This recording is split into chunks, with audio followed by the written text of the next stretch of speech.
আমি আসলে মূলত দেখতে আসছিলাম আমাদের যে মুসাপুর রেগুলেটর যেটা ছিল, যেটা ভেঙে গেছে গত বছর, সেটি এর দুই পাশে যে বর্তমানে এর প্রভাব বা নেতিবাচক প্রভাব পড়েছে সেটি যেন সর্বনিম্ন পর্যায়ে নিয়ে আসা যায়।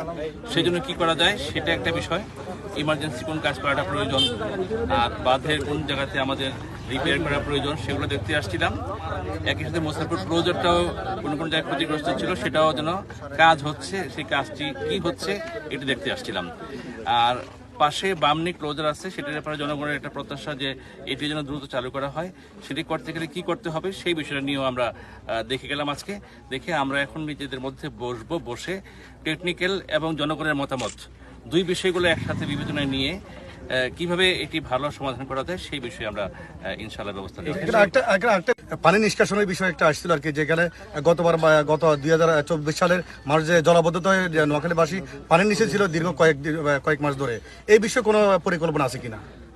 আমাদের সারা দেশে ছোট নদী এবং খাল খননের একটা প্রকল্প রয়েছে।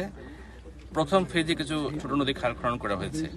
দ্বিতীয় ফেজেও আমরা কিছু ছোট নদী এবং খাল খননের প্রক্রিয়ার মধ্যে কাজ করছি। একটা প্রজেক্ট নেওয়া হচ্ছে। তো এই নোয়াখালীর যে খালগুলো আছে, অনেকগুলো খাল, এর মধ্যে কয়েকটা খাল আমরা ওই সেকেন্ড ফেজ, মানে ছোট নদী খাল খননের যে প্রকল্প, ওই প্রকল্পের সেকেন্ড ফেজে অন্তর্ভুক্ত করার জন্য সেটিও কিন্তু আমরা প্রক্রিয়ার মধ্যে রেখেছি। এখানে আরেকটি প্রধান মানুষ এখানে এইখান দিয়ে যে একটা বাঁধের জরুরি বাঁধ দেওয়ার যে বিষয়টা আপনাকে অবগত করেছেন, এই বিষয়ে এই মুসাপুরবাসীকে উদ্দেশ্যে বা তাদেরকে আশ্বস্ত করার লক্ষ্যে আপনার জি, আমি জনগণের আজকের যে অপিনিয়ন, এই স্পটে বা আগের স্পটের সব স্পট থেকে জনগণের অপিনিয়নটা শুনলাম। একই সাথে আমরা টেকনিক্যাল যে অপিনিয়ন আছে, আমাদের যে পানি সম্পদ নিয়ে কাজ করে যে ইঞ্জিনিয়ার সাহেবরা আছেন, তাদের সাথে বসে এক্সপার্ট অপিনিয়ন যেটি বলা হয়, এই দুটিকে একসাথে সমন্বয় করে আমরা যেটি উপযোগী হবে সেইভাবে আমরা কার্যক্রম গ্রহণ করব। ধন্যবাদ।